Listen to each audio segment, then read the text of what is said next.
I just wanted to sleep. I just wanted to fucking sleep. I lay motionless in bed, staring up at the popcorn ceiling of my dim bedroom. I strained to hear any noises from the apartment upstairs, anticipating the nightly racket that had robbed me of sleep for the past week.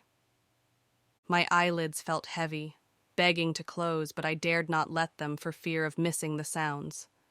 I'd started anticipating the sounds. I fucking hated them, but I was worried I would miss them as well. The glowing red numbers on my nightstand alarm clock turned to 11:03 p.m., only 6 hours until I was up for work again. Great. A loud thump sound from above, making me flinch. I sat bolt upright, my heart beginning to pound against my ribs. Damn it! I thought I might finally get some real rest tonight. 2 more thuds followed, the unmistakable sound of heavy furniture scraping across the floor overhead. I clenched the sheets tightly in my fists, my palms growing clammy. My breath quickened as I waited anxiously for more noises. For fuck's sake, I muttered through gritted teeth. I was wide awake now, again, pulse racing. This had to stop. I needed sleep. I couldn't take another restless night of this torment. At the next bump from above, I shouted, "Hey! Keep it down up there!" My voice sounded small and helpless, even to my own ears. The incessant noises continued as if I hadn't made a sound. I flopped back down onto my pillow, pressing the heels of my hands into my eyes in frustration. My bedside clock read 11:07 p.m. It was going to be another long night. I tossed and turned restlessly for what felt like hours. At 11:47 p.m., a loud creaking directly above made me flinch, as if someone heavy was walking across old floorboards upstairs.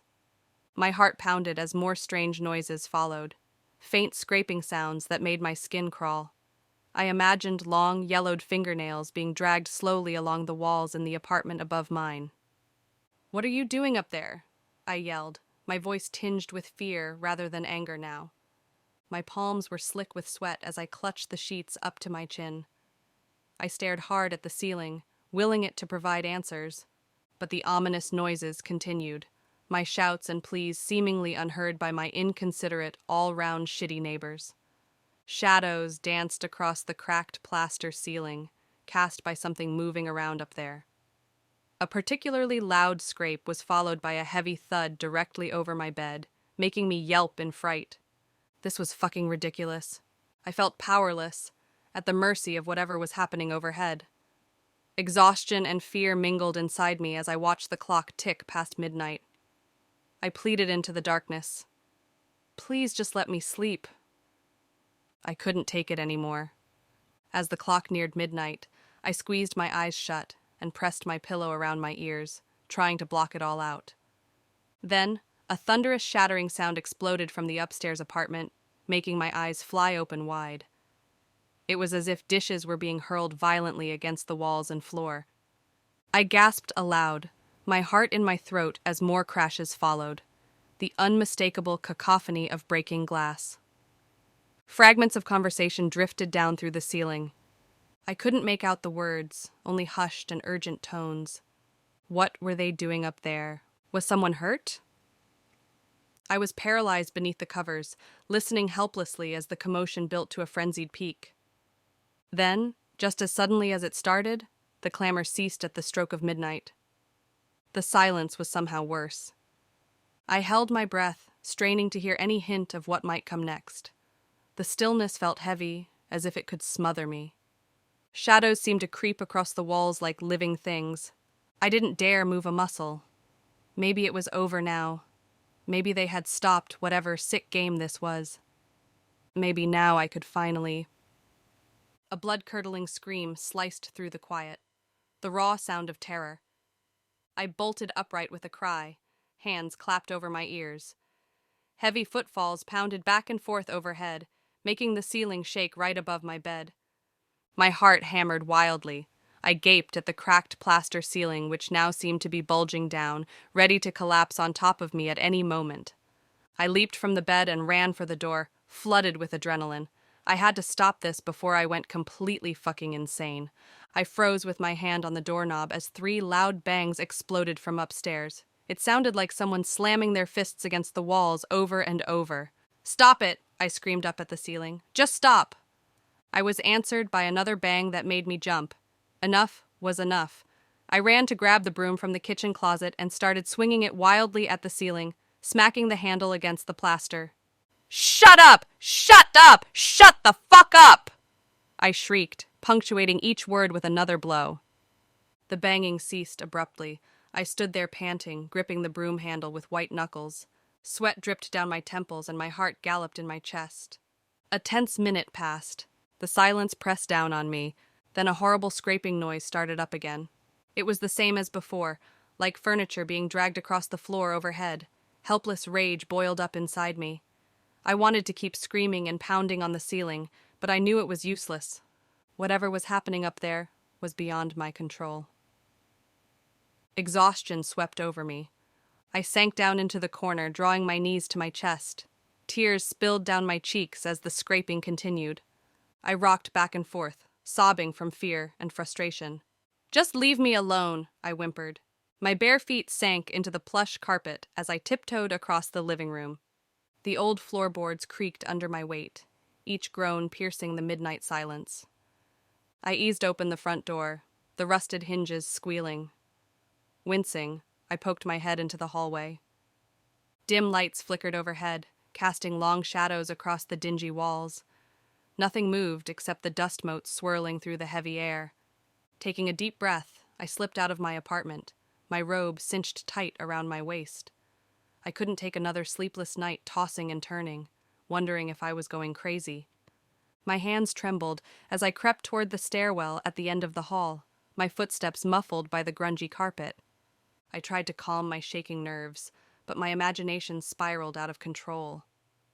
What if someone dangerous lurked upstairs? Or something not human at all? No, that was the exhaustion talking. Step by creaking step, I climbed upwards, each floorboard groaning under my slight weight. Cobwebs draped across the railings, brushing against my face like ghostly fingers. I batted them away, suppressing a shriek. My shallow breaths quickened. I had to try and stay in control. Almost there. The final landing loomed above me, consumed by impenetrable darkness. I rubbed my clammy palms against my robe, willing my thundering heart to slow. You can do this, Sarah. Keep going. Let's show these fuckers I'm not to be messed with.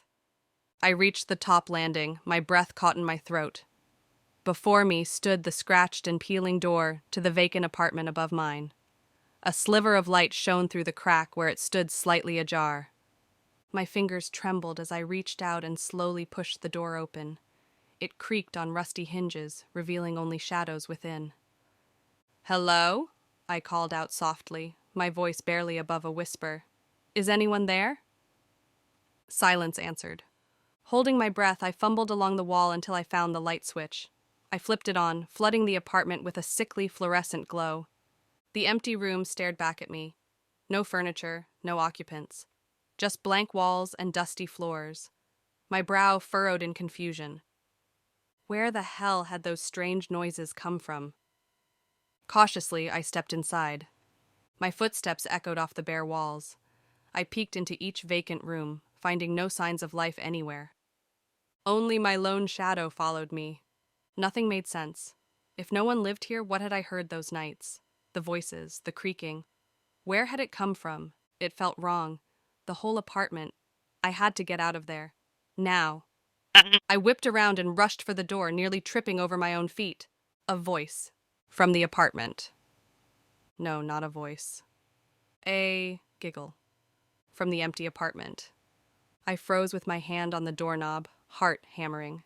Had I really heard that? Slowly, I turned back around, eyes scanning the empty room. Hello, I called out again, voice quavering. Is someone there? No response except the echo of my own voice. I was alone, yet I was certain I'd heard it. The unmistakable giggle of a child coming from somewhere within these bare walls. Fuck this, I muttered. I wrenched open the door and burst into the hallway, feet pounding down the stairs. I didn't look back, didn't slow down until I was safely inside my own apartment once more. Slamming the door, I collapsed against it, chest heaving, and what was happening? This made no sense. Unease churned within me as I sank onto my bed. Gripping the blanket tight, my mind spun with possibilities, each more disturbing than the last. Exhaustion finally claimed me just after 1 a.m. But even in half sleep, my mind continued to churn. I dreamed I was back inside that empty apartment, wandering room after pitch black room. Though I could see nothing, I sensed a presence there with me in the dark. Phantom footsteps creaked on the floorboards behind me, growing nearer no matter how fast I fled. Disembodied voices called my name, whispered chilling threats in my ear. I tried to scream, but no sound came out. Shadowy figures emerged from the walls, reaching for me with gnarled hands. Their eyes were empty black holes, their mouths gaping voids. The thud above jolted me awake. My heart pounded as I stared up at the ceiling, the shadows dancing in the dim moonlight. Not again. There's nobody up there, fuck. I threw off the blankets and stomped across the cold floor. That's it! I screamed up at the ceiling. I've had enough! But the noises continued, the thumps and scrapes from the vacant unit above mine. Like something was prowling around up there in the dead of night. But that was impossible. There was no one living there. I must have been losing my mind. I paced back and forth, tugging at my braid. I had to make it stop before I went crazy. My gaze landed on the storage closet. The hammer was inside, from my failed DIY projects. That's it. I'll break through the fucking floor up there, and then whatever is up there won't be able to make a fucking sound. I yanked open the closet and heaved out the heavy hammer, my arms shaking with adrenaline. Up the stairs I charged, not even bothering to let the creepy building freak me out this time. At the vacant apartment door, I didn't knock. I kicked it open, the bang echoing down the empty hall. Inside, the noise seems louder, almost taunting me. "Show yourself!" I screamed, raising the hammer high over my head. I brought it crashing down onto the hardwood floor again and again, plaster exploding with each blow. "Is that enough noise for you? Is that how you like it?" I cried, insane with exhaustion. Bang, bang, bang. The hole in the floor grew wider with each swing. Finally, I stopped, breathing hard. I peered into the dark crawl space below. Rats, squirrels, cats, whatever it was, I had to find it and kill it. I had to sleep. I had to make it stop no matter what I found. Gripping the flashlight with one hand and the hammer with the other, I lowered myself down into the darkness. Sweat dripped down my neck as I crawled through the tight space, cobwebs clinging to my face. My flashlight beam danced across dusty ductwork and exposed pipes. At first, it seemed like an ordinary crawl space. Then I turned a corner, and the light landed on something that made my blood run cold. A makeshift shrine, dedicated to me. My photos, my belongings, all arranged with disturbing care. I gasped, bile rising in my throat. The walls were scrawled with unhinged messages in what looked horribly like blood. "I'm watching you, Sarah. And I need you, Sarah," repeated over and over. My name surrounded a crude drawing of my face, the letters growing more deranged and frantic. Who would do this? What in the actual fuck was happening?